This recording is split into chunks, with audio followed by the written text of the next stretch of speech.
Pessoal, boa noite. Me escutam? Boa noite. Tranquilo? Sim. Esperar aí uns 10 minutinhos, ver se mais alguém chega aí.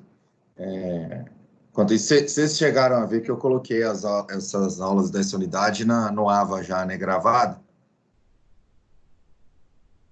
Sim, deu pra ver. Oi?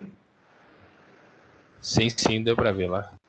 Ah, tá. É igual eu falei, né? Na época que eu tinha feito aquelas aulas, não tinha ainda decidido que a gente ia usar o Zoom. Então, basicamente, eu vou repetir aquelas aulas, mas claro que não vai ser igual, né? Que eu vou fazer a apresentação aqui para vocês ao vivo, mas vai ser mais ou menos o que está lá mesmo, tá?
Boa noite. Boa noite. Ô,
Pessoal, vamos começar então? podemos. Então, beleza. Pessoal, boa noite. Então, para quem já estava aí, eu tinha até comentado, antes de ter essa nova ordem aí da gente fazer esses encontros através do Microsoft Teams, eu tinha gravado as aulas, né? Então, essa apresentação que eu vou passar para vocês hoje é a mesma aula que eu gravei e coloquei no AVA para vocês e disponibilizei lá no YouTube, né? E agora a gente vai fazer essa aula e tirar dúvidas também, se for aparecendo. E basicamente é isso. Depois, se vocês sintam à vontade também para rever a aula quantas vezes quiserem e pegar melhor o conteúdo, tá bom? Então, hoje a aula é da unidade 2.2, sobre protocolos e serviços de rede. A gente tinha visto na aula passada o modelo OSI, né? E como que ele foi utilizado para estruturar, para ser uma referência para a criação de protocolos, né? E hoje a gente vai ver, então, alguns tipos de protocolos e os serviços que esses protocolos são utilizados para prover para a rede, tá bom? Então, a primeira coisa que a gente já tinha falado nas aulas iniciais é a palavra protocolo, ela é sinônimo de regra, né? Então, quando a gente está falando de uma rede de computadores, a gente está querendo falar que tem dispositivos eletrônicos que são capazes de comunicar entre si. Então, por exemplo, ao enviar uma mensagem para qualquer dispositivo, tanto o dispositivo que ele está emitindo a mensagem, quanto o dispositivo que ele está recebendo a mensagem, eles precisam utilizar do mesmo protocolo para que eles consigam, vamos dizer assim, se entender, né? Então, eles têm que utilizar as mesmas regras para conseguirem compreender o conteúdo da mensagem que eles estão passando um para o outro. E para que isso aconteça, os protocolos eles têm que seguir eles têm que ter alguns elementos chaves. Tá? O primeiro elemento de um protocolo, numa arquitetura de um protocolo, é a sintaxe. E o que é a sintaxe em um protocolo? A sintaxe ela é a estrutura dos dados, o formato dos dados que vai dentro desse protocolo.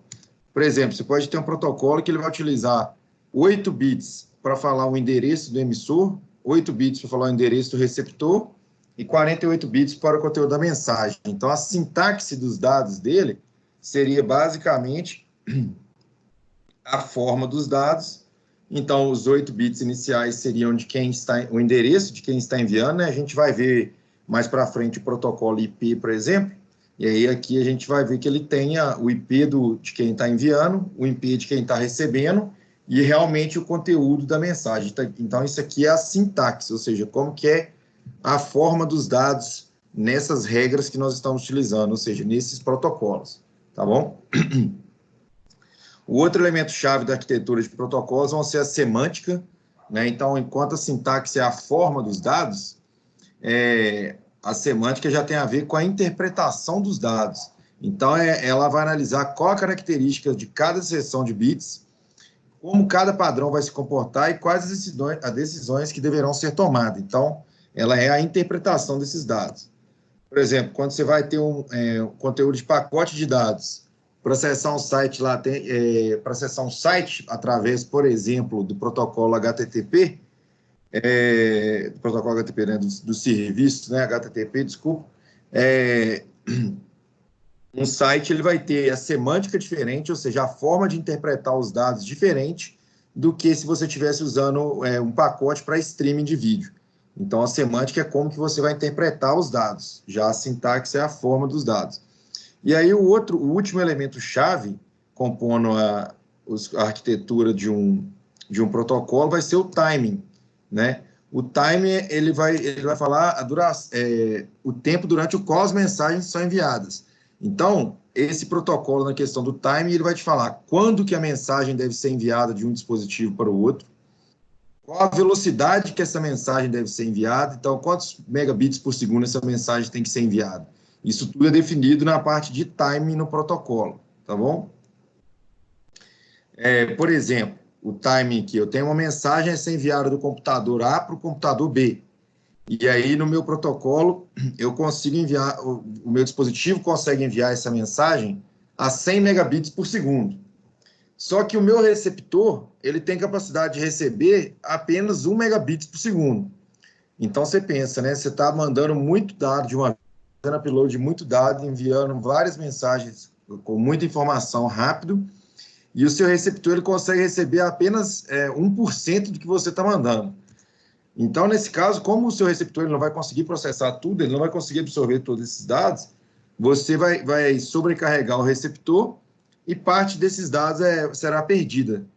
Isso tudo definido, então, na parte de timing, ok? E aí, como eu te falava, assim como determinado lá no modelo de referência OSI, que nós tínhamos visto, os protocolos de rede também vão ser organizados em camada, né? Porque o OSI que serve de referência para a criação deles. Então, e a função primordial de um protocolo vai ser fornecer serviços às camadas superiores. Então, por exemplo, o mecanismo utilizado de um protocolo vai fazer com que a camada N, vamos supor, a camada 1 do dispositivo, consiga se comunicar com a camada 1 do outro dispositivo, ok? Então, o protocolo ele vai efetuar o que a gente chama de negociação entre essas partes para que seja provida a comunicação. Então, quando a gente olha para esse layout aqui, a gente vê que o protocolo vai fazer a camada 1 desse dispositivo comunicar com a camada 1 do dispositivo seguinte. Sempre camada com camada, ok? Quando esses dados eles são transferidos entre dispositivos de uma rede, então, a cada camada de um protocolo vai processar o seu serviço. E em cada par vai existir uma interface que vai ser responsável por definir as operações e os serviços que a camada inferior tem que caminhar à camada superior. Ou seja, então, enquanto aqui atrás, meu protocolo ele tem que fazer a camada comunicar com a outra camada do dispositivo, com a mesma camada 1, etc., ele ainda vai ter que fazer a interface entre as camadas do protocolo. Então, ele vai ser definido quais as informações que terão que passar para a camada acima, ok? Então, ele vai definir as operações do serviço que a camada 1 tem que caminhar para a camada 2. Beleza? Até aqui, tranquilo, pessoal? Tranquilo. Tranquilo. Beleza, né? Então, os protocolos, eles são utilizados na rede com o objetivo de prover serviços para os dispositivos, né? Por exemplo, quando a gente utiliza um aplicativo no smartphone, são necessários diversos protocolos.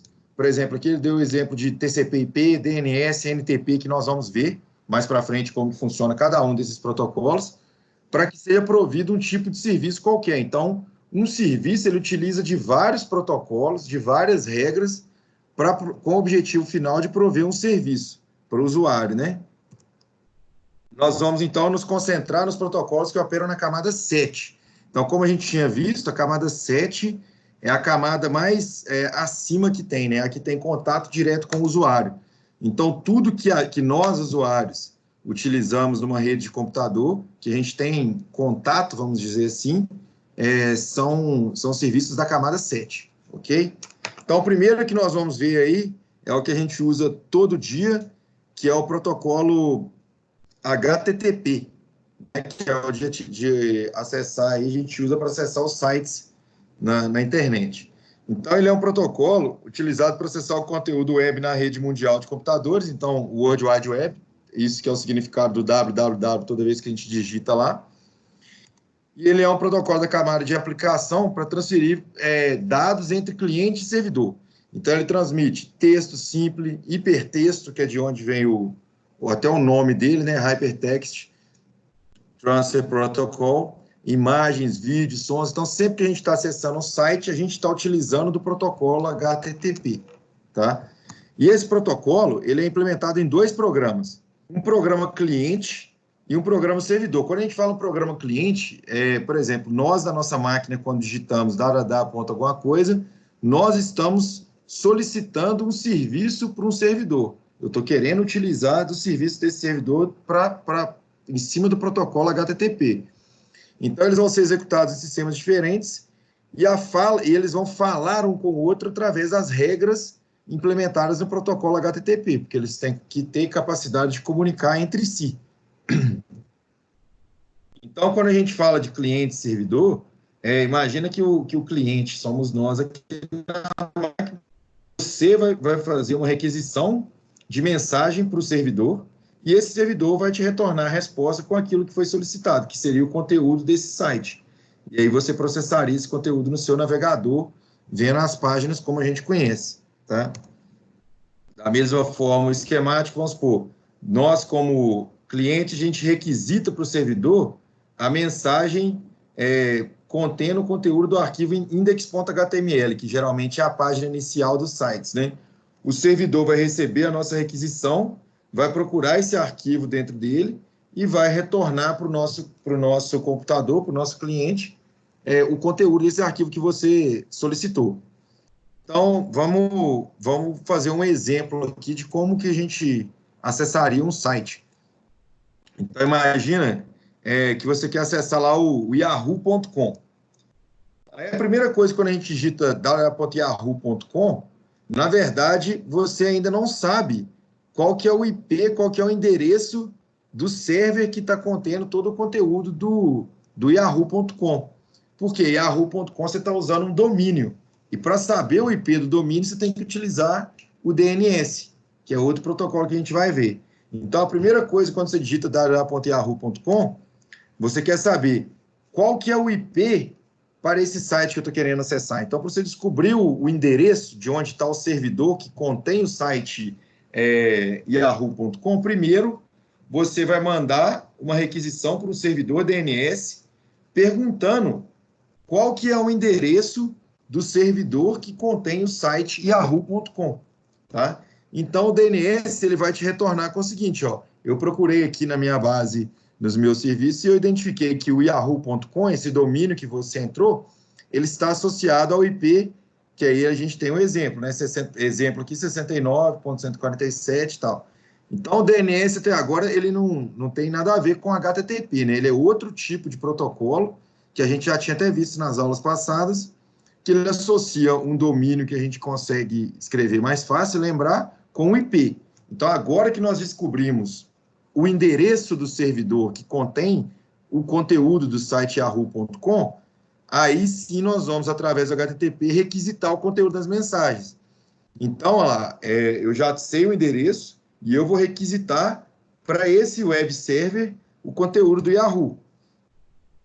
Então, olha lá, eu tô pedindo, pegue a página web para mim nesse endereço, e o servidor vai me responder com o conteúdo dessa página. Então, toda vez que a gente acessa um site, se a gente vai lá, você vai acessar o AVA, por exemplo, você vai digitar o domínio que você tem, aí você vai passar pelo servidor DNS, que vai te retornar o endereço lógico de onde está o web server que contém o site da Croton, e aí, através do HTTP, você vai, vamos dizer assim, buscar o conteúdo da página e o seu navegador vai processar para você. Certo, pessoal? Pessoal, tranquilo, né? De vez em quando eu pergunto, assim, para ver se eu não estou falando sozinho. Então, vamos lá. Para nós hospedarmos sites, sistemas web, jogos online, etc., então tem empresas que vão disponibilizar hospedagem gratuita, ou seja, quando a gente desenvolve um site, nós temos que colocar o conteúdo no servidor para todo mundo conseguir acessar. E aí existem empresas que fornecem esse tipo de serviço. Tem hospedagem que é gratuita e tem hospedagem que é cara, que é paga também, né? Desculpa. E aí o nosso livro lá, ele traz alguns exemplos desses sites gratuitos, né? Então depois, se quem quiser fazer um site só para brincar e ver, a gente pode usar aqui a hospedagem gratuita para testar. Tá ok? Então esse é o protocolo HTTP da camada 7, que é o primeiro que a gente vai estudar. Ok? O próximo protocolo, ele é o SMTP. E ele é um protocolo para transferência de e-mail, né? O significado da sigla dele é Simple Mail Transfer Protocol, e tradução, protocolo simples de transferência de e-mail. Ele é utilizado para efetuar a transferência de e-mail de um servidor para outro. Tá? Então, quando a gente olha um esquemático aqui de duas redes separadas pela internet, vamos dizer aqui, você tem o servidor de e-mail, e aí você vai utilizar o SMTP para transferir um e-mail do servidor 1 para o servidor 2. Então, passando pelo passo a passo, vamos pensar que você quer mandar um e-mail aqui do PC 0, uma mensagem por e-mail, né, do PC 0 para o PC 1. Então, como que funcionaria essa troca de e-mail? Então, o usuário A lá do PC 0, ele possui uma conta de e-mail que está localizada no servidor. Então, você tem o servidor HTTP1 que tem a conta de e-mail desse usuário. Lá no computador 1, no PC 1, que está do outro lado da outra rede, ele possui uma conta de e-mail no servidor HTTP2. Então, quando o usuário A escreve uma mensagem para o usuário B, a primeira coisa é a mensagem tem que ser enviada para o servidor HTTP, porque tudo tem que ser através do serviço. Você está solicitando o serviço para esse server HTTP1 para que ele processe essa mensagem de e-mail, ok? Então, assim que esse server HTTP1 recebe a mensagem, esse protocolo SMTP ele vai se encarregar de transferir para o server HTTP2.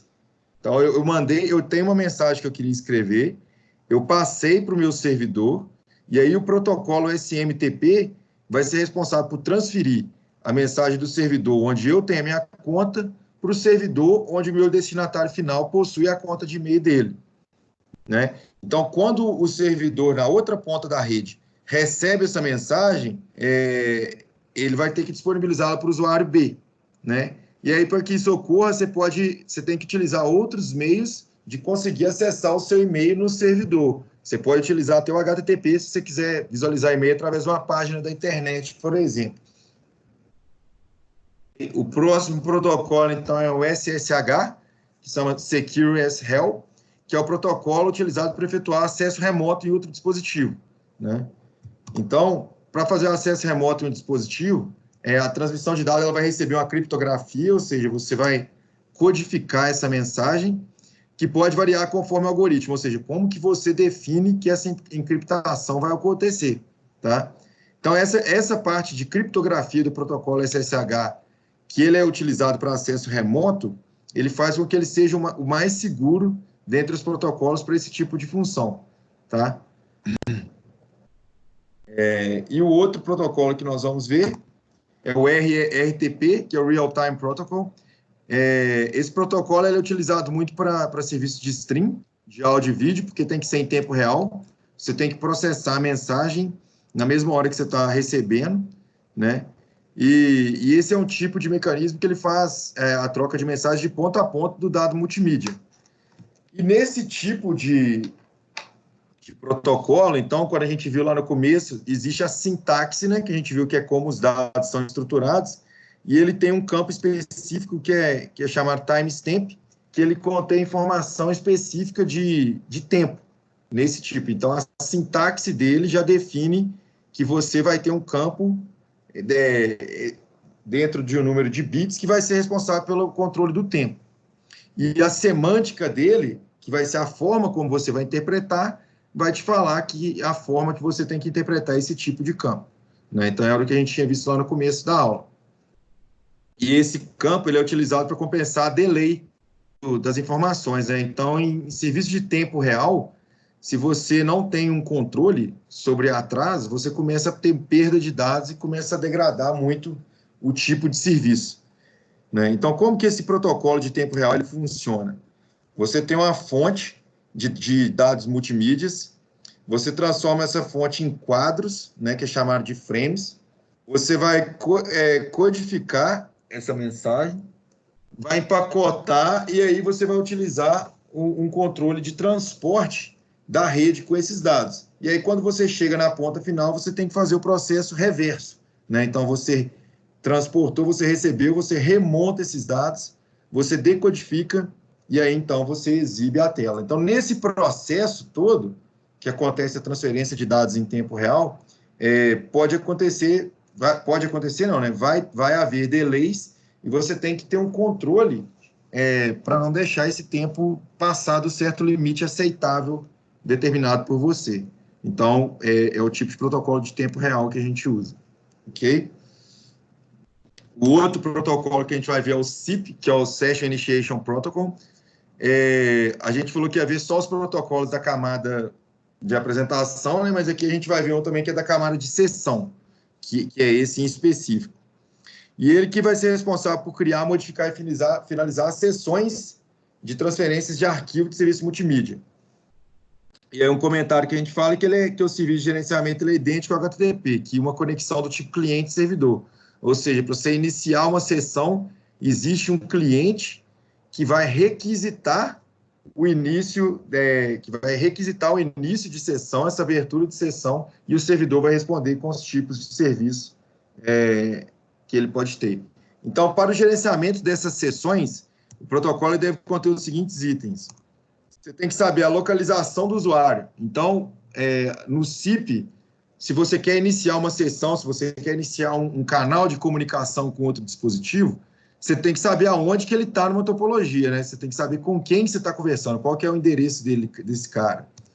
Você tem que saber qual que é a capacidade dele. Então, qual que é a capacidade de transmissão e de recebimento entre cada um dos dispositivos que eu estou iniciando a sessão. Então, você tem que conhecer onde o dispositivo está e o que ele consegue fazer. Você tem que saber a disponibilidade do usuário. Então, dentro do protocolo, você tem um procedimento para confirmar se o dispositivo está ativo depois que você o localizou, ou seja, você fica verificando se a conexão está aberta, né? Se a sessão ainda está aberta. Além disso, você tem configuração de chamada nesse protocolo, que é onde são definidos os parâmetros para estabelecimento da conexão, conforme as características técnicas da rede e do tipo de serviço. E, por fim, você também tem o controle de chamada, que após o estabelecimento da conexão, você tem que gerenciar a chamada para você manter essa sessão aberta entre os dois dispositivos até que a transferência de dados ocorra e há um encerramento entre sessões. Tá? E aí nós vamos ver o próximo, que é chamado de POP3. Esse aí acho que é mais familiar para todo mundo, né? Na hora de configurar um e-mail no Outlook. Muita gente já deve ter visto essa sigla lá, POP3, é chamado de Post Office Protocol, né? Que, traduzindo, é um protocolo de escritório pessoal na sua terceira versão. Esse protocolo ele permite, então, que o usuário vai descarregar as mensagens que estão localizadas em um servidor, ou seja, igual a gente viu que a gente tinha o SMTP que fazia transferência de e-mail entre dois servidores, o POP3 ele vai permitir que você pegue todas as mensagens de e-mail que estão nesse servidor e baixe para a sua máquina, né? Então, você deixaria ela salva na sua máquina.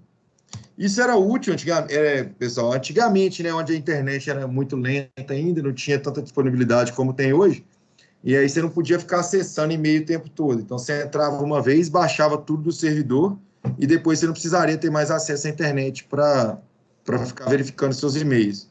Então, os programas como o Outlook, hoje que é muito famoso, eles surgiram com essa intenção, através do POP3. E aí a gente vai vendo como que os protocolos eles vão interagir um com o outro. Então, você tem que ter o SMTP, que permite a transferência de e-mails, você vai ter o POP3, que te permite baixar esses e-mails para o seu computador e deixá-los disponíveis offline, e assim por diante.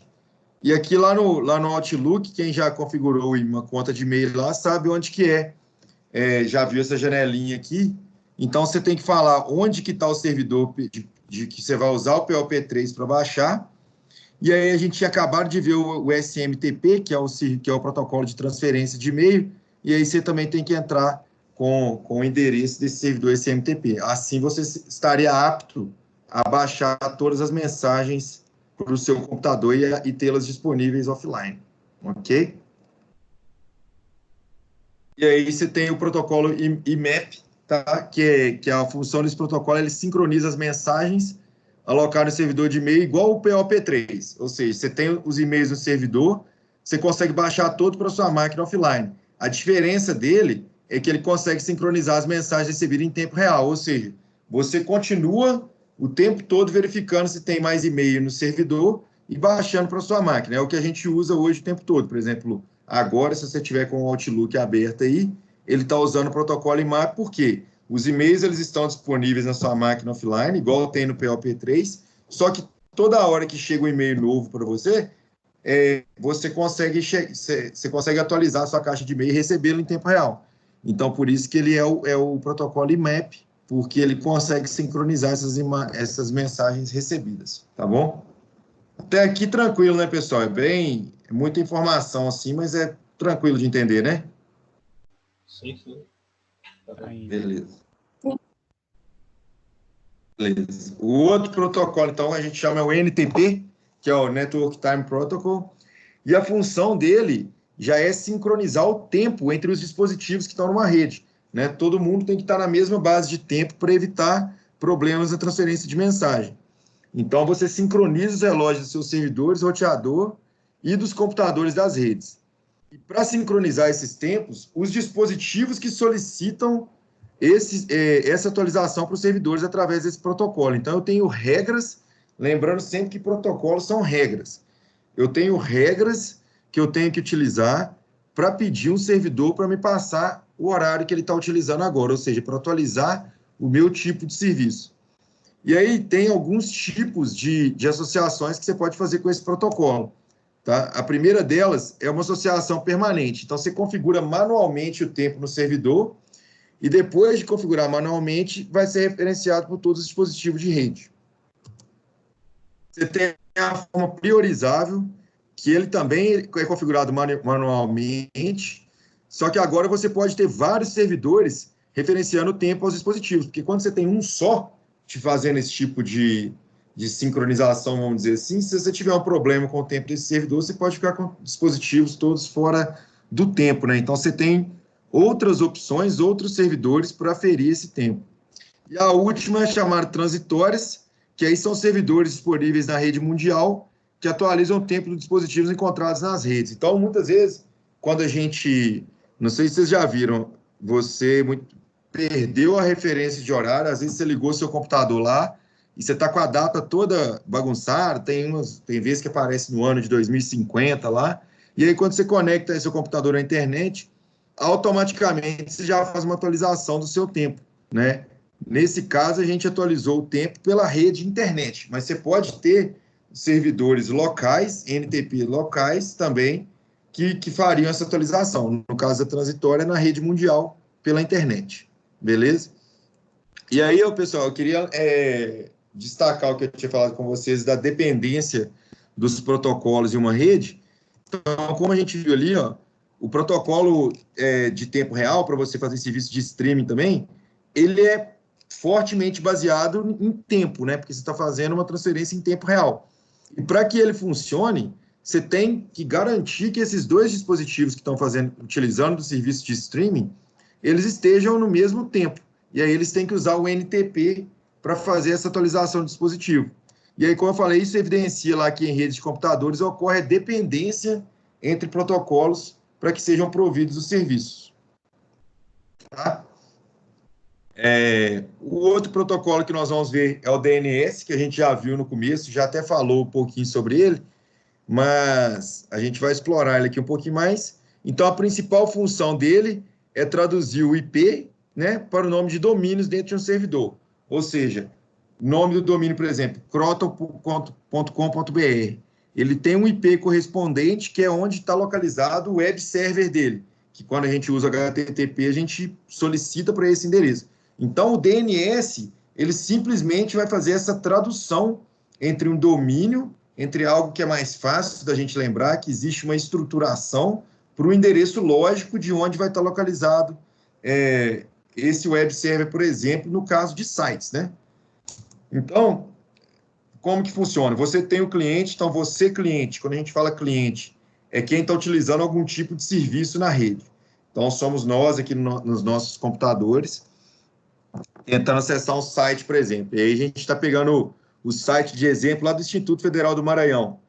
Aí você digita o domínio lá, www.ifma.edu.br. A primeira coisa que você tem que falar é assim, qual que é o endereço lógico associado a esse domínio? E quem vai te falar isso é um servidor de DNS. É como se fosse uma tabela de correspondência entre domínio e endereço lógico na rede, IP, tá?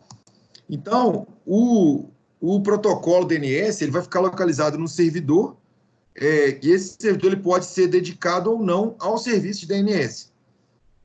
E aí uma característica interessante é que quando o servidor DNS ele não consegue identificar essa associação entre o que você digitou lá, entre o domínio que você digitou com o endereço IP, ele vai passando para outros servidores DNS até que ele consiga descobrir. Então, supondo que você, cliente, perguntou para o primeiro servidor DNS aqui quem que era, qual que é o IP associado ao domínio ifma.edu.br. Aí o primeiro servidor ele falou, ó, esse IP aí eu não sei fazer associação, não sei qual IP está associado ao seu domínio. Mas eu vou perguntar para o outro servidor DNS que eu tenho aqui perto, se ele sabe fazer essa referência.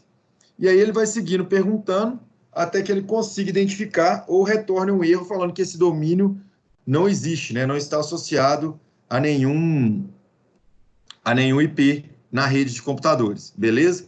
E aí, como que funciona, então, a estrutura desses domínios? Para que seja facilitado o entendimento, um domínio ele vai ser dividido em 3 categorias, então.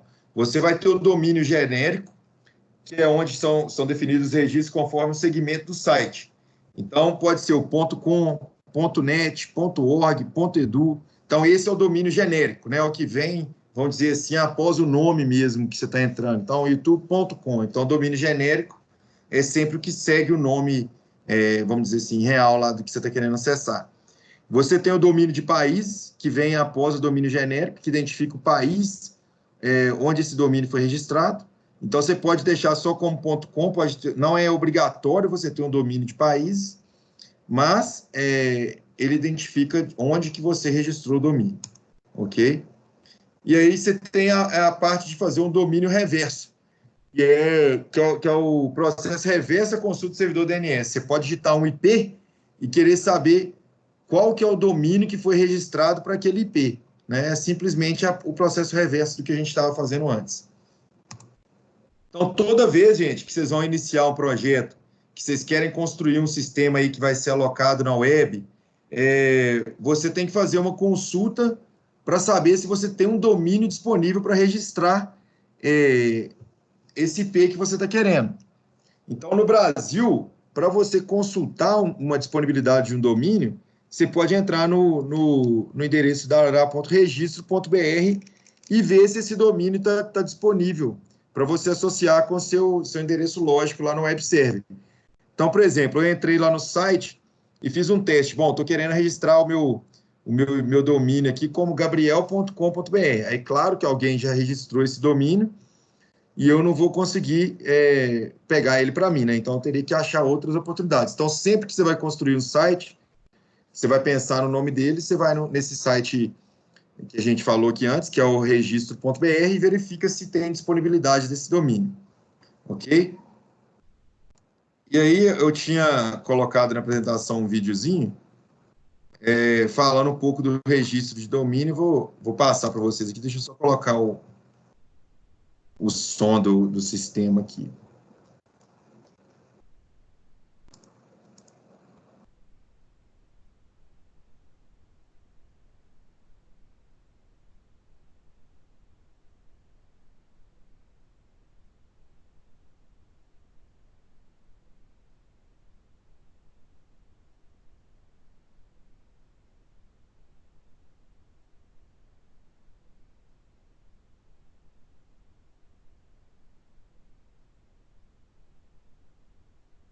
Deu erro para pôr o áudio do sistema, mas eu acredito que algum de vocês já devam ter até assistido, né, lá na aula que eu coloquei online. Deixa eu tentar de novo aqui. Se não der, depois vocês assistem lá.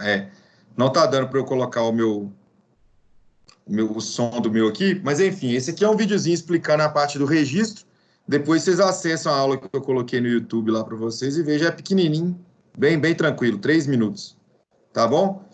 Então, pessoal, a seção 2.2 ela é mais rapidinha mesmo, é só para mostrar alguns dos protocolos e como que esses protocolos eles são utilizados para construir serviços que são providos para os clientes de uma rede, né? Então, vocês têm alguma dúvida até aqui sobre esses protocolos?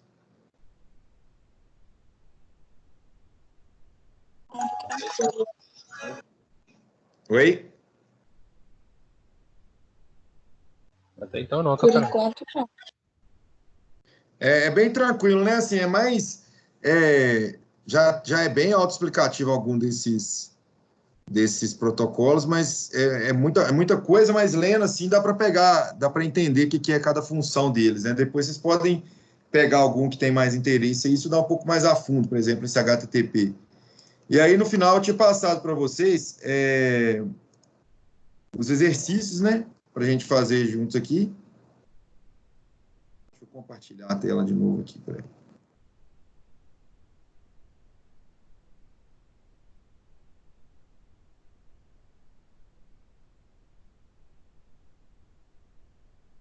Vou abrir na página do livro aqui que eu tinha passado para vocês. Vocês já chegaram a fazer esse exercício? Eu vi que alguns alunos já me mandaram, né? Da seção 2.2.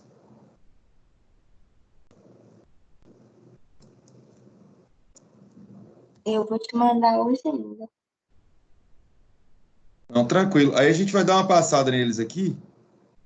Depois vocês fazem e me entreguem, por favor, por e-mail. A gente lê aqui junto. E qual que é para entregar? Eu vou compartilhar aqui. É no final da sessão, né? Porque agora a gente está fazendo... Nós estabelecemos aí como padrão aí de cada sessão que a gente vê, no final vocês fazem exercícios lá no final da sessão, Qual que é o título? Faça valer a pena. E também sempre tem uma atividade do Cisco Packet Tracer. Aí eu estou pedindo para vocês fazerem ele e me enviar, tá bom? Vocês desculpem minha voz aí, eu tô um pouco passando mal, mas nós estamos indo. Então, o que eu tinha falado é o seguinte, eu peço para vocês sempre no final de cada sessão ler o Sem Medo de Errar, que está na página 84, fazer esse avançando na prática, que é através do Cisco Packet Tracer aqui um exercício, e fazer também o Faça Valer a Pena. Aí vocês me enviem por e-mail o arquivo do Cisco Packet Tracer, se possível, manda até num documento Word, tira um print só, mostrando que vocês fizeram no Cisco Packet Tracer, e manda as respostas para mim das questões, tá? Então, a gente pode até ler aqui junto e ir fazendo, não tem muito problema, não. Então, vamos ver o que o Sem Medo de Errar está falando para a gente aqui, né? Então, para auxiliar os engenheiros a ter acesso aos projetos anteriores e aqueles que estão em andamento, foi sugerido um site para hospedar tais informações. Porém, para isso, a sua equipe deve configurar os serviços de HTTP e DNS no servidor já instalado na topologia, conforme indicado na figura 2.12, né? Então, ele tem um servidor na sua rede, e se você quiser um site que seja disponível, você tem que pensar quais os serviços tenho que ter para conseguir utilizar esse site lá. Então, a gente viu que o HTTP ele tem que ser usado para eu conseguir solicitar o conteúdo do site do cliente para o servidor, e aí eu vou pegar os arquivos que eu estou solicitando e o meu web browser vai traduzir o conteúdo, né? E a gente precisa do DNS para eu não ter que entrar com o IP direto lá. Então, eu faço associação do meu domínio com o IP. Então, quando a gente é administrador de rede, a primeira coisa que a gente tem que pensar é quais os serviços que os meus usuários vão precisar. E aí você vai compor o seu servidor, tá?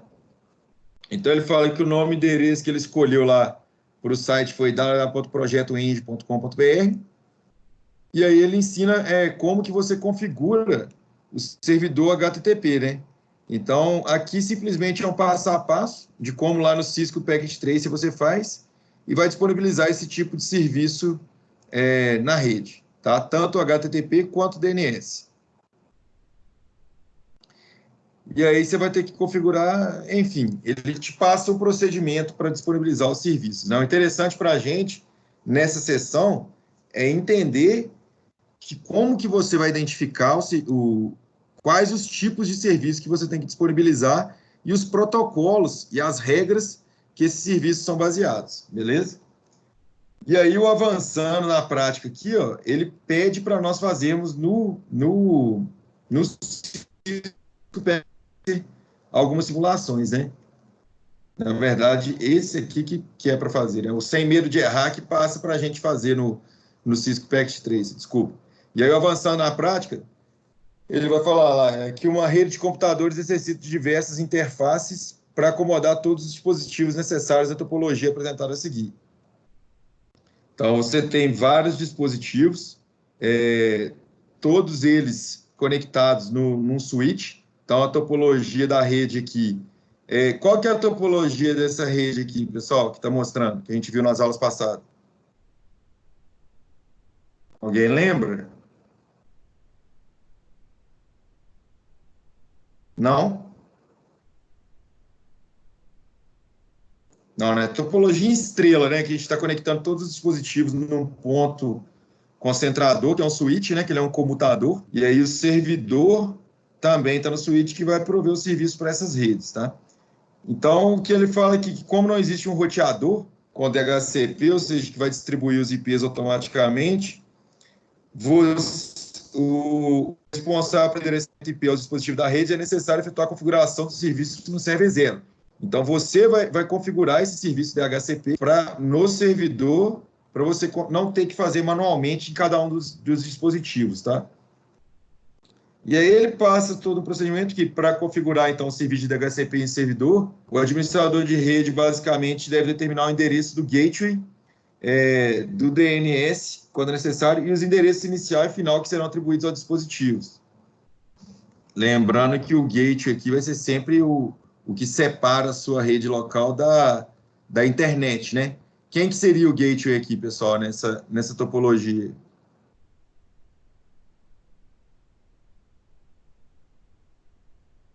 Pessoal? É o primeiro lá sem ser o switch, o outro? Não, no caso a gente tem que pensar assim, né? O que é minha rede local? O que seria a minha LAN? Eu não preciso do modem para minha LAN funcionar, né? Então seria o switch. O switch ali que ele tá fazendo o papel do gateway, tá vendo? Porque o modem, ele já é parte da internet, vamos dizer assim, né? O modem, ele simplesmente vai pegar os dados, vai tratar esses dados para você conseguir transmitir pela rede do provedor. Então, o gateway, nesse caso, é o switch, beleza? Então, tais configurações de topologia apresentada, possibilidade que os dispositivos automaticamente os endereços necessários para acessar os recursos, compartilhar uma impressora e o acesso à internet, tá? Então, mostrando de novo que nós mexendo na parte de redes, a gente tem que saber o tipo de serviço que a gente quer prover. Nesse caso aqui, é sempre bom a gente ter uma DHCP, né, que é a questão dos IPs serem designados automaticamente. Mas se você quiser ter um controle exato de todos os IPs que você tem na sua rede, aí você já não pode usar mais DHCP, né? Você já não quer que seja uma coisa automática. Por exemplo, se você não tiver o serviço de DHCP, você pode mapear. Por exemplo, a máquina que vai estar na sala de reunião, por exemplo, a máquina 1, vai ter o IP tal. E aí você vai ter uma tabela onde os IPs seriam fixos, né? Então, essa é uma forma de fazer de quando você não quer utilizar o DHCP. Você quer que o endereço seja fixo, e aí você faz na mão, vamos dizer assim, né? O que eu faço muito aqui, por exemplo, na minha internet, eu não deixo, eu especifico um IP fixo para minha máquina, para alocar a banda da internet para ela em específico, e o resto eu deixo da HCP, entendeu? É uma das coisas que você pode utilizar. E aí vamos fazer juntos aqui também, aproveitar que já que a aula já estava online, né, pelo menos a gente agrega um pouco no vídeo que foi lá, então a gente faz os exercícios juntos aqui, depois se sobe. Né? Então, a primeira questão aqui, ó, ele fala que para as pessoas enviarem uma encomenda pelo serviço, é necessário efetuar alguns procedimentos pela ECT, Empresa de Correios e Telecom, como endereço de origem, destino, caixa ou pacote, taxa de postagem, entre outras. De maneira análoga, as redes de computadores possuem algumas regras, ou seja, protocolos, né, de acesso ao envio das suas mensagens, para que essas consigam ser transportadas por diversos meios, sendo os protocolos utilizados como sinônimo de regra na comunicação de dados. As redes necessitam de diversos protocolos para prover serviços essenciais na comunicação de dados, tanto nas residências quanto em empresas. Mas, para isso, a arquitetura do protocolo deve possuir 3 elementos-chave. Observe os 3 itens a seguir. Sintaxe. A análise é feita no conteúdo que a mensagem possui. Semântica. É analisado o formato do dado em que se deseja prover a comunicação. E o time refere-se ao tempo de que as mensagens necessitam para serem enviadas. Aí, pessoal, dessas alternativas aí, vamos pegar a primeira afirmação aí. A sintaxe. A sintaxe, a análise é feita no conteúdo que a mensagem possui. Tá certo ou tá errado? Essa afirmação. Tá certo. Acho que tá certa. A gente tinha visto lá que, na verdade, a sintaxe, ela determina o formato que os dados estão nesse pacote, né? Para ser utilizado no protocolo. Então, ele não faz uma análise do conteúdo, ele simplesmente especifica como que qual que é o formato desse dado. Então, você lembra lá naquele slide que a gente mostrou? Quer ver? Vamos voltar na apresentação aqui, ó. Deixa eu colocar ela aqui.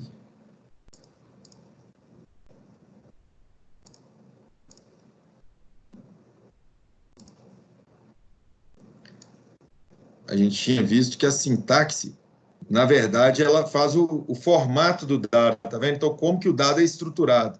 Então, eu falar os 8 primeiros bits, eu tenho que fazer para o endereço de quem está enviando, os 8 bits seguintes é para quem vai receber, e aí os dados. Então, é como você estrutura esses dados. Então, essa afirmação, na verdade, ela está incorreta, né?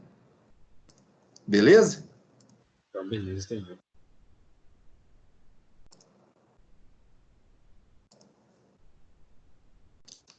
Então, vamos ver a segunda aqui, então, a semântica.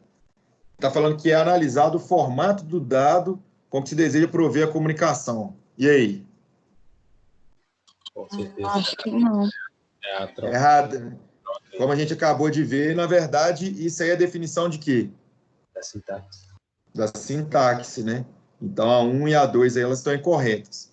E aí, a parte da arquitetura do protocolo de timing, ele fala que o timing refere-se ao tempo de que as mensagens necessitam para serem enviadas. E aí? Certo. Correto. Essa aí tá ok, né? É uma das funções do time, né? Tem outras também igual, mas uma delas é essa aqui. Então, seria a alternativa C, não é isso? Somente o item 3 é verdadeiro. Ok? Ok, correto. Então, vamos lá para 2 aqui, então. A padronização na forma de se comunicar, proporcionada pelo advento do modelo de referência OSI, e os protocolos desenvolvidos proporcionaram que dispositivos de diferentes fabricantes pudessem enviar e receber as mensagens. Aqui só a gente lembrando, né, que essa foi a motivação para a criação do modelo OSI, né, que era evitar esse monopólio, por exemplo, de um fabricante, porque um dispositivo do fabricante X nunca conseguiria comunicar com o dispositivo do fabricante Y. Então, depois que você montou sua fábrica, por exemplo, todos usando o equipamento do fabricante, sei lá, Siemens, por exemplo, você está vendido na mão dele. Então, o OSI, o modelo de referência OSI foi criado para isso, né? Só para a gente lembrar. Aí, dando sequência aqui, os serviços disponíveis nas redes, como mensagens instantâneas, streams de vídeos, jogos online, etc., dependem de um ou mais protocolos para que cumpram o seu objetivo. Então, para que os dispositivos possam acessar os serviços disponíveis nas redes, é necessário que eles tenham um endereçamento lógico relacionado à sua interface de rede. Tal endereço pode ser obtido de duas formas. Manual, são atribuídos os endereços manualmente pelo administrador da rede. Automática, o protocolo atribui os endereços automaticamente aos dispositivos da rede. E aí, qual que é o protocolo? DHCP, É né? DHCP. DHCP. Esse aí, é o DHCP. Ele, então, pega e atribui endereço lógico para todo mundo. É igual eu falei, gente, o DHCP ele é muito prático quando a gente não quer ter controle específico de que é. A gente não quer falar assim, ó, eu quero te chamar de, por exemplo, 192.68.0.15. Eu quero que você seja específico esse endereço lógico. Se você não precisar dessa especificidade, aí você pode usar o DHCP, que é muito mais cômodo, tá? Agora, se você quiser ter um controle melhor, aí você faz manual. E aí, só para a gente dar uma passada aqui, o DNS, então, o protocolo DNS, qual que é a função dele? Que a gente tinha visto. Para que serve o DNS?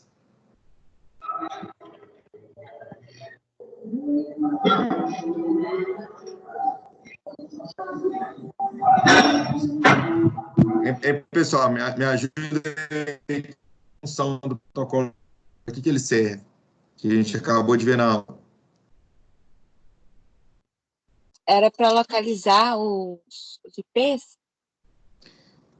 Basicamente, ele fazia uma associação entre o domínio com o IP, não é isso? Então, o DNS ele consegue te retornar qual que é o endereço IP de um domínio específico. Por exemplo, dos sites que você digita, né? Você digita lá www.google.com, a função do protocolo DNS é te falar qual que é o endereço lógico que esse domínio está associado, né? Porque aí você vai saber onde que está lá o seu servidor web que você vai pedir para resgatar a sua página web, certo?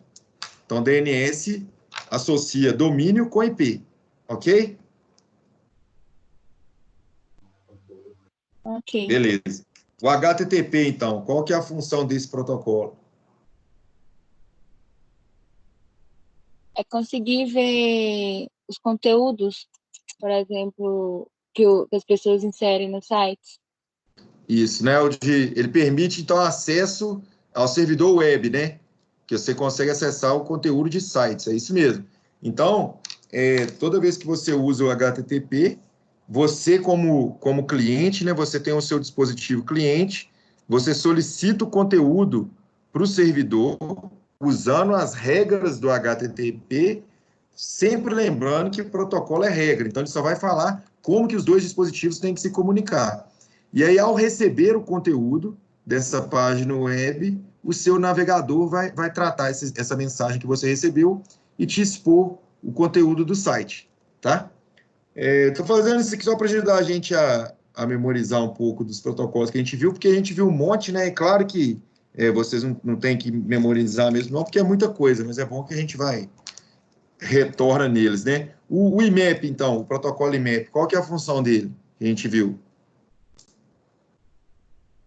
Era para acesso, conectar os e-mails ao software, não é isso? Isso, o e-mail, né? Na verdade, o IMAP, ele provê o serviço de recebimento e envio de e-mail. Então, a gente viu que ele tinha um primo dele lá, né, que chama POP3, né? Que ele pegava todos os e-mails lá do servidor e baixava para sua máquina. Isso aí era para quando a gente usava a internet de escada ainda, né? Que a gente não podia ficar entrando na internet toda hora. Então, 1 hora do dia você ia lá e baixava todos os seus e-mails. Quando você fala baixar os seus e-mails, você está comunicando o seu dispositivo, que é o computador, ou seja, esse nó da sua rede, comunicando com o servidor. E aí você está usando as regras, por exemplo, do POP3, no caso só offline, para baixar essas mensagens, para baixar os e-mails. E no caso do IMAP, você baixa esses e-mails para sua máquina, mas você continua tendo atualização em tempo real. É só a gente lembrar do IMAP, a gente lembra aí do Outlook. Então, toda vez que seu Outlook está aberto aí, você consegue ter o e-mail offline e ainda continua recebendo e-mail o tempo todo. Então, esse é o IMAP. E, por fim, a gente tem aí o protocolo NTP, né? O que a gente viu? Qual que é a função do NTP? O que ele provê para a gente na rede?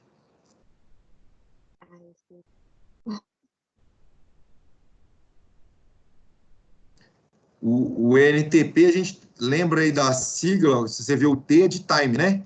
Então, o protocolo NTP ele é responsável por sincronizar os horários de todos os dispositivos de uma rede. Então, sempre lembra do T aí, você lembra de time, tá bom? Então, a gente deu só uma revisada aí, mas a resposta para essa alternativa aí é a letra C. Ok? E aí, vamos para a última aqui questão, que é a 3. Em 2007, os especialistas previam o crescimento de 300% na utilização de internet móvel até o ano de 2017. Porém, o aumento esperado ocorreu em meados de 2015. A previsão é que em 2020 o número de usuários possa ser 4 vezes maior do que o atual. 2020 é hoje já, né? Tem que ver se se concretizou.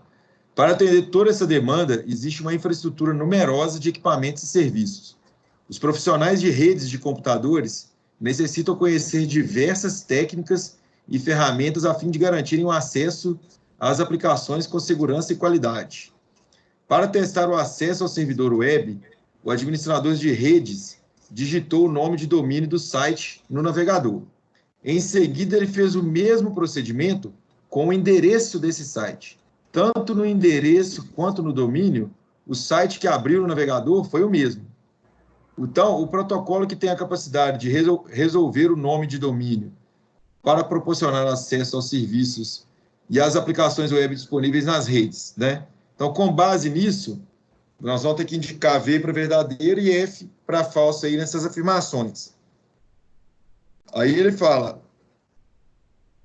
que o domínio genérico aí, ó, define o segmento de um site. Então, o que eram os domínios genéricos para começar no domínio?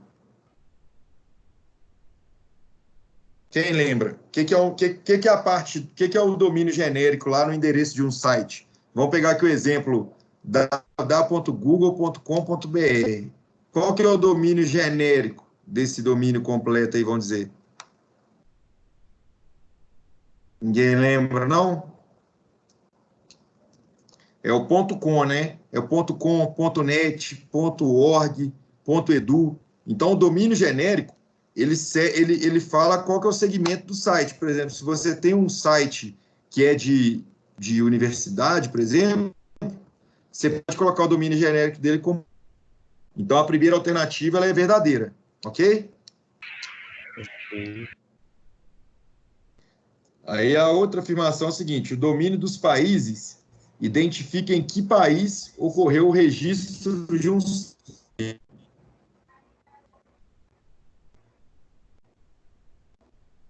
Verdadeiro ou falso, gente? Essa aí, se eu não me engano, é falso. Falso? Todo mundo acha que é falso? Ela é verdadeira, né? Quando a gente fala domínio dos países, é exatamente o ponto .br, o ponto US lá para os Estados Unidos, o ponto AR. Então, você sabe em qual país que você registrou o seu domínio. Então, a segunda alternativa aí também ela é verdadeira, tá? A outra afirmação, os domínios dos países podem ser .com, .net, .org, .edu, .gov. E aí? Verdadeiro. É falso. Ela é falsa porque a gente tem que... Ela é falsa, porque o domínio dos ele fez uma troca ali, né? Porque o domínio, esse que ele falou é o domínio genérico, né? Que ele citou aí os exemplos, .com, .net. Tem que lembrar sempre que existe uma estrutura nos domínios que a gente consegue identificar algumas coisas, pessoal. Então, o domínio genérico, como a gente falou, ele é de segmento, e o domínio de país, ele é para identificar o país que foi registrado. Então, esse aí que ele deu exemplo seria o domínio de segmento. Então, essa alternativa é falsa. Certo? Beleza? Outra afirmação, o domínio reverso faz a consulta inversa ao servidor DNS. Verdadeiro ou falso?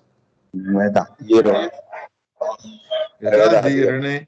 Então, como que você descobriria, então, o DNS? Se você quiser saber o domínio de um site qualquer, aí você digitaria, então, o que? O endereço IP dele, não é isso? Você teria onde que ele está localizado e você queria saber qual que é o domínio que foi associado a esse IP. Então, é para isso que você utilizaria o domínio reverso, tá? E, por último, os domínios genéricos podem ser .br, .s, .ar. Aí a gente já viu que essa aí é falsa, né? Falso, né? Então, beleza. Como resposta aí, a gente teria a letra D. Tranquilo? Tranquilo. Então, turma, essa unidade ela é bem light, assim, né? De protocolo e serviço, ela é bem teórica, mas ela é interessante para a gente entender alguns paradigmas de redes de computadores. Então, a gente tem que entender sempre como que é essa relação, por exemplo, cliente-servidor. O servidor, ele chama servidor exatamente porque ele está provendo serviços aos dispositivos da rede. E os protocolos são as regras nas quais esses serviços serão baseados. Então, quando você está lá pedindo você quer usar o serviço de acessar um site, de um web server, então, um servidor vai ter que te prover esse serviço e ele vai utilizar regras para que ele possa fazer isso. Então, acho que a principal coisa que a gente tem que pegar dessa aula, vamos dizer assim, é entender esse paradigma da rede. Sempre uma relação de cliente-servidor, que ela é feita baseada nas regras que são os protocolos. Tá? Isso aí ficou tranquilo? Ficou claro?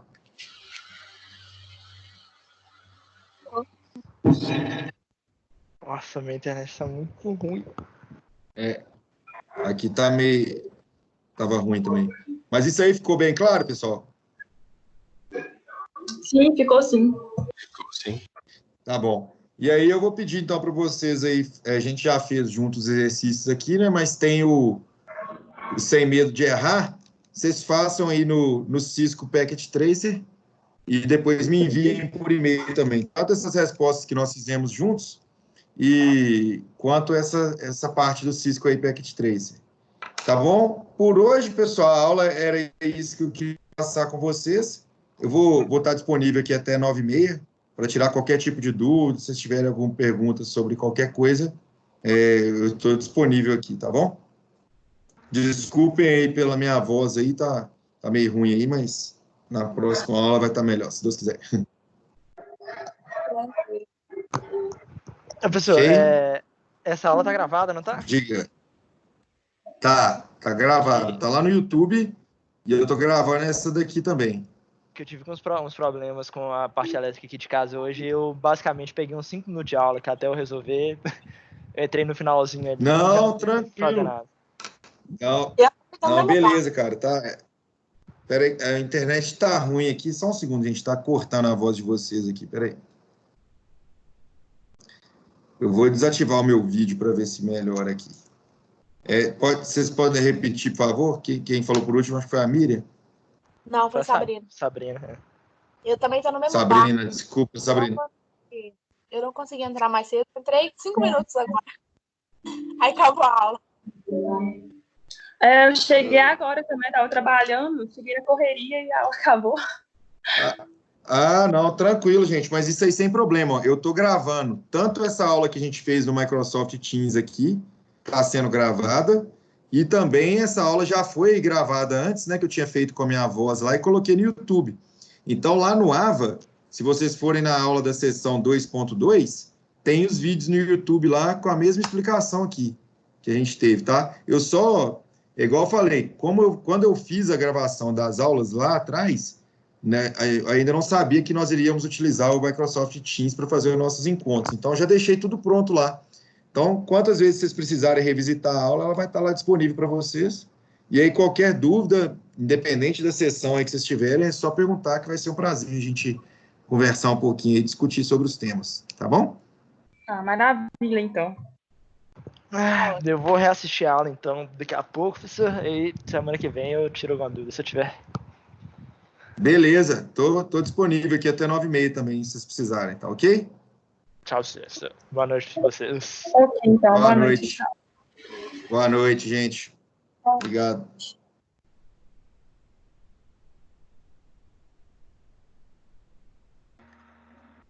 As atividades é para entregar até que dia? Não entendi, tá cortando a voz, a conexão tá bem ruim. As atividades é para ser entregue até que dia? É sempre uma semana depois da aula, tá? Então, hoje, dia 6, nós tivemos a aula da sessão 2.2. Então, no dia 13, vocês têm até dia 13 para me enviar, tá ok? Ótimo. Professor, em relação às atividades que eu não entreguei, no caso, eu teria tempo de entregar ainda? Quais que você não entregou? Das aulas anteriores, porque Quais? eu não fiz ainda todas, não. Faz elas e me manda, não tem problema não. Aproveitar Tranquilo, que nós estamos nessa... Nós estamos num período, né, gente, de EAD e tal, a gente vai ser mais flexível um pouco. Tem os benefícios, né, de ter aula gravada e tudo, então façam os exercícios, aprendam aí o conteúdo e me manda, não tem muito problema não, tá bom? Beleza, professor, vou te mandar, sim. Valeu. Beleza, mas não deixe de fazer não, que ajuda a fixar bem o conteúdo. Sim, com certeza.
Eu já vou nessa. Boa noite aí, tá, professor? Tá bom, boa noite, viu? Obrigado aí, gente. Aí, vocês assistam às aulas, qualquer coisa, vocês podem me mandar por e-mail também, tá? Tá bom. Dúvida, Eu qualquer também coisa. tô, eu também tô Já? pendente dos meus materiais, porque eu tive problema com o meu notebook. Tentei arrumar hoje, mas deu errado.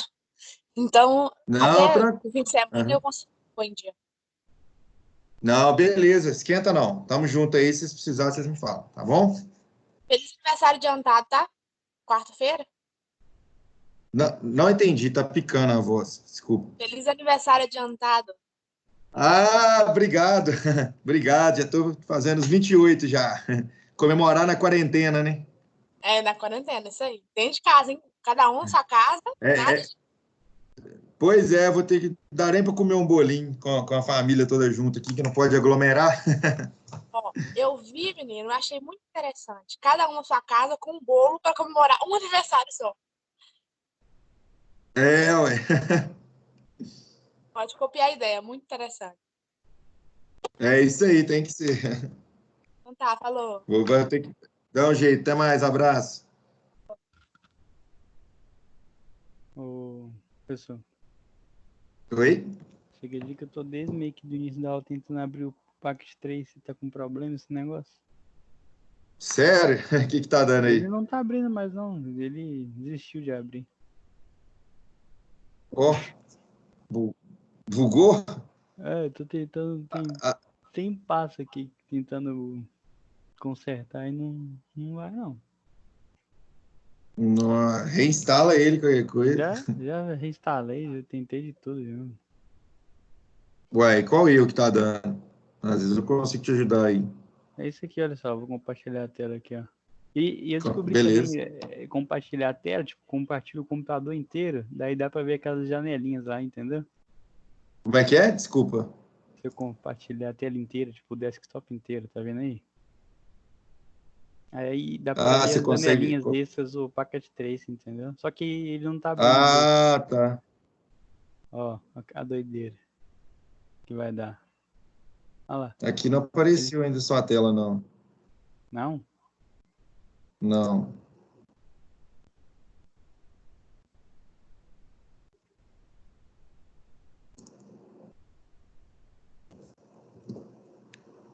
Não apareceu ainda não? Não. Pô, Deu velho. certo, não.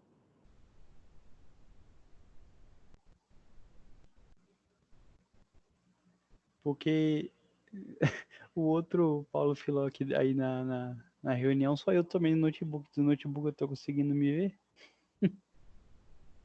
Uai. Aqui não tá aparecendo, não.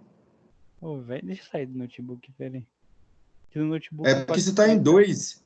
é, no Você... notebook o Packet 3 se abriu. E aqui não. Ah, entendi. Entendi. Eu tô até atualizando o Windows aqui, ele tá até demorando, mas tá difícil. Vou tentar compartilhar a tela de novo. Se tiver vendo alguma coisa, você me avisa. Uhum.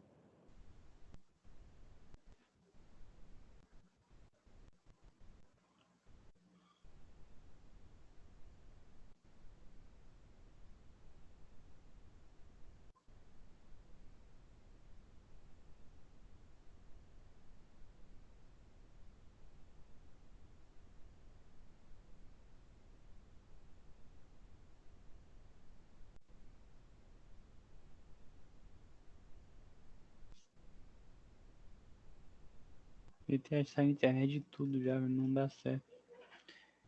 Ele quando aparece o Ui. pop-up para logar no NetAcad lá, o usuário que eu criei do Hum. Cisco e tudo mais, ele fecha. Antes de eu não dá erro nenhum, ele só fecha tudo. Fecha as janelas. Aí eu fico assim, what the fuck? Ó. E você já tentou reinstalar e não deu? Já reinstalei, já passei a esquecer cleaner, já é doido. Ó. Eu tô só esperando atualizar o Windows 10 aqui pra ver se vai. Eu reinicio o PC pra ver se vai funcionar. Que eu tô achando que isso é erro do Windows 10. Você tá com qual Windows aí? Ah, é o 10 Pro mesmo, o mais atualizado possível. Ah.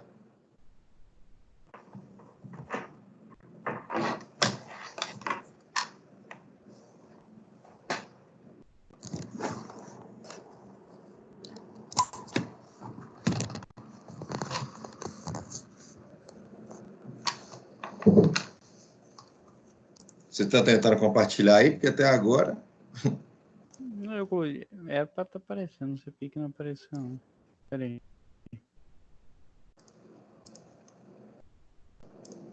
Foi o seguinte, eu vou entrar pelo programa no link. Pera aí.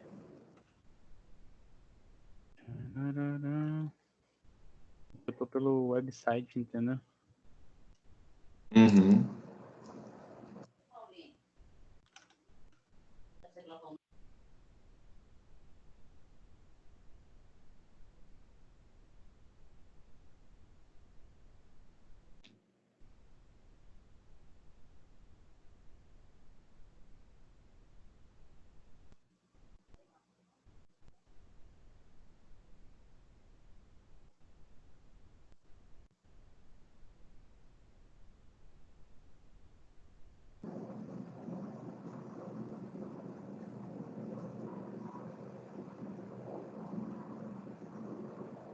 Entrei pelo programa.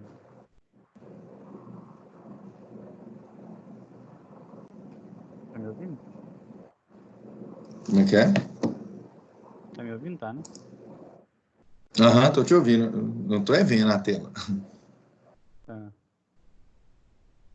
Esse vai aparecer, quer ver?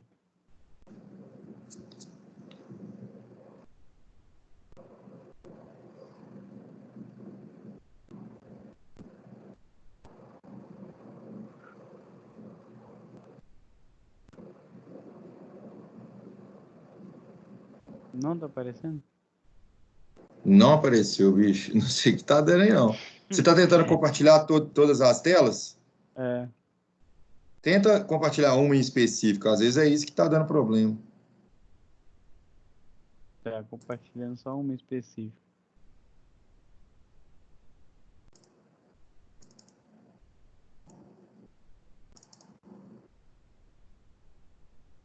Também não, né? Também não. Beleza, mas ainda dá essa bugadão, então. Impossível. Depois, se quiser me mandar um print, alguma coisa lá no e-mail. Não tem nem como mandar print, ele só fecha. Ele abre e fecha em 2 segundos. Eu fiquei cavucando nos Deixa eu fóruns dar uma... no fórum da Cisco e tudo mais. Tentei fazer um negócio lá, não deu não. Tô esperando o Windows atualizar aqui, tá demorando demais pra ele ele instalar tá aqui o negócio. crashando. É tipo um crash, né, que ele dá. Tá crashando aí também? Dá uma olhada aqui se eu consigo ver alguma coisa. Eu abri o event log do Windows, ela fala que tá dando erro de DLL. DLL? Visualizador de eventos do Windows, é. Tenta baixar essa DLL sozinha, em específico. Como é que é o nome dela? GDI 32 Full. GDI? 32 Full. Eu baixei ela aqui, mas eu tô com medo de tirar essa, porque ela parece que é uma DLL antiga, do Windows 1 mais antigo, entendeu? Eu tô com medo de tirar ela e colocar essa que eu baixei. Qualquer coisa você já deixa o seu pendrive com o Windows aí pra você formatar. O pior que ele já tá, já. O pendrive já tá pronto pra falar. E... Aí, ó, ele... Peraí. Porque olha só o log de atualização que esse Windows... Quer ver? Que esse Windows fala. Que esse Windows... Caramba, esse pacote de atualização que eu baixei agora. Atualiza um problema que causa um erro, imprimir compartilhamento de documento. Atualiza um problema de desempenho em aplicativos que ocorre quando o conteúdo é protegido pelo gerenciamento de direitos digitais. Atualiza um problema que pede o fechamento de aplicativos. Eu tô achando que esse negócio aqui... Eu vou iniciar aqui, eu já vou. essa DLL, ele fala que deu erro de quê nela? Ele especifica mais alguma coisa ou não? Ah, peraí. Deixa eu ver. Deixa eu abrir de novo. Onde que eu vou te mandar isso? Porque o chat eu não consigo abrir, né? O Pitágoras bloqueou o chat das aulas. Onde que eu te mandei? Você consegue mandar um print aqui, ó, no chat mesmo? Então, esse chat não é aberto para aluno mais, não. Não aparece, não. Você não consegue mandar, não? A Pitágoras, eles desativaram o chat para não dar, né? Tipo, dispersão e tudo mais. Foi um professor que falou. Chamando aí. Deixa eu tentar. Ah, entendi. Deixa eu ver aqui se eu consigo. Ah, acho que você pode eu posso mandar um chat privado. Me pra manda no você. chat específico. Tipo assim, privado, quer ver? Tem como, é. Deixa eu ver aqui, ó. Paulo. Mostrar participantes. Deixa eu ver o negócio aqui.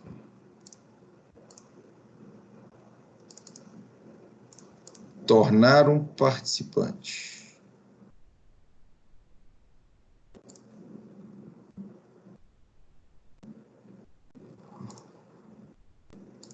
Tenta aí agora, Paulo. Eu te transformei num participante. Não sei se.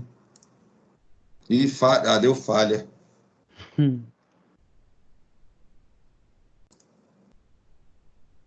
Engraçado que acho que para Patrícia eu consegui mandar mensagem privada, professor de cálculo, para você não aparece o símbolo de mensagem. Você está tendo uma aula de cálculo pelo Teams também? Então, E como é que está sendo? nossa, é meio tenso, né? Como que ela está fazendo no PowerPoint também? Como é que é? PowerPoint, aí pega o caderno e começa a escrever e tudo. Mas como é que ela escreve no caderno usando o Com a Teams? câmera do coisa filmando, né, do computador. Ah, tá. Mas deve ser tenso, né, velho? É difícil mesmo. Nas minhas aulas que envolve cálculo, eu fiz uma gravação e pus Eu no te mandei YouTube. e-mail lá. Te mandei Ah, e-mail deixa eu abrir aqui. com o event log do Windows. Né? Mas aí o que você tá falando? Foi mal te interromper. Porque o que eu fiz, cara? Eu comprei um tripé e aí eu pego uma folha A4 e vou fazendo a aula como se a folha A4 fosse um quadro, entendeu? Eu só mostro a folha mesmo, eu foco e vou escrevendo e fazendo os cálculos. Aí eu ponho na internet, que eu acho que é o jeito que eu achei assim mais próximo do que seria uma aula presencial, sabe? É desafiador, cara, esse negócio desse corona aí tá sendo tenso para todo mundo. Tá complicado.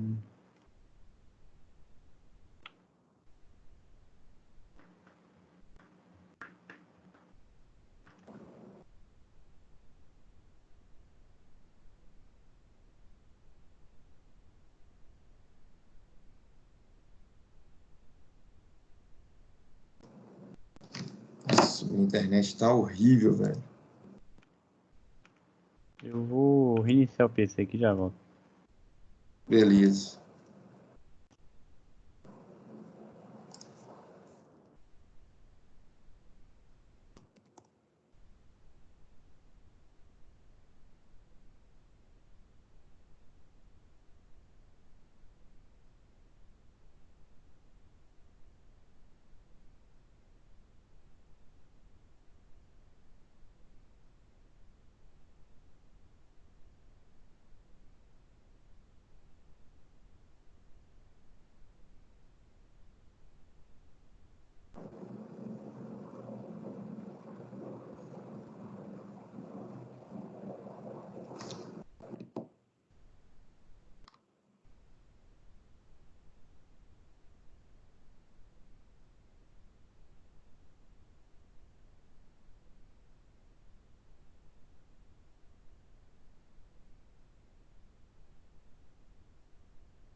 Você acredita que eu tive que atualizar o Windows para funcionar?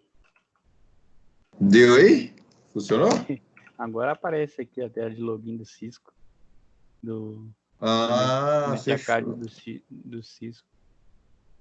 Ah, não, beleza. Nossa. Tá louco. Tem uns bugzinhos que aparecem, né? Que é... Não, e no próprio log da atualização, né? Tipo aquelas atualizações KB, não sei o que, os números na frente. Aham. E nos próprios log falava lá que tava tirando, que impedia alguns aplicativos de crachar. Foi dito e feito. Ó, tá vendo? Então as atualizações servem para alguma coisa mesmo. Eu vou até excluir esse DLL que eu baixei aqui, isso é doido. Não, imagina, dá um... É ruim mexer com a DLL, assim, ainda mais DLL específica do sistema, bicho. Windows 32, então, ainda, vixe. Não. X 32, quer dizer. Tem uns caras que fazem uns tutorial zoando, já viu de mandar deletar o Assistem 32? Aí é pesado. Aqueles arquivos lá todos da sessão eu já te mandei, já não mandei? Só falta esse de agora, né? Rapaz, eu depois tem que olhar aqui. Tá. Tô cheio de e-mail aqui, cara. É muita coisa. 4 aulas de uma vez, chegando tudo por e-mail. Credo.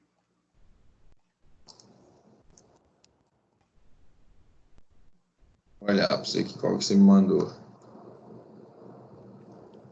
Que eu até... Se não tiver mandado aí, eu vou fazer aqui.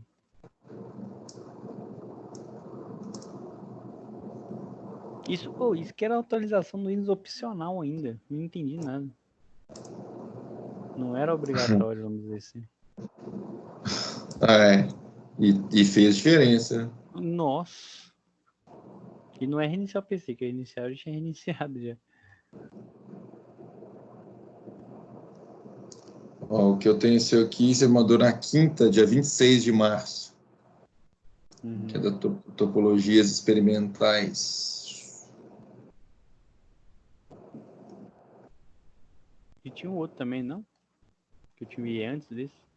Então, vou olhar aqui. Eu tô olhando esse primeiro aqui que você mandou.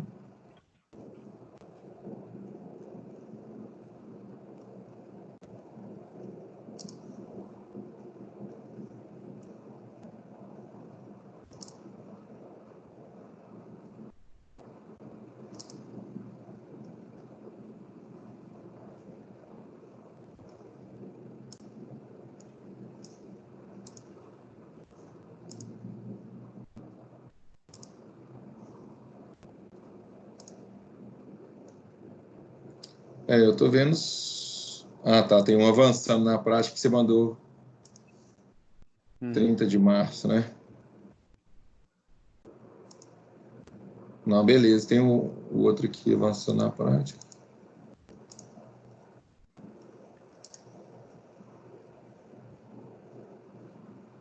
Então eu recebi 2 seu até agora, não é isso?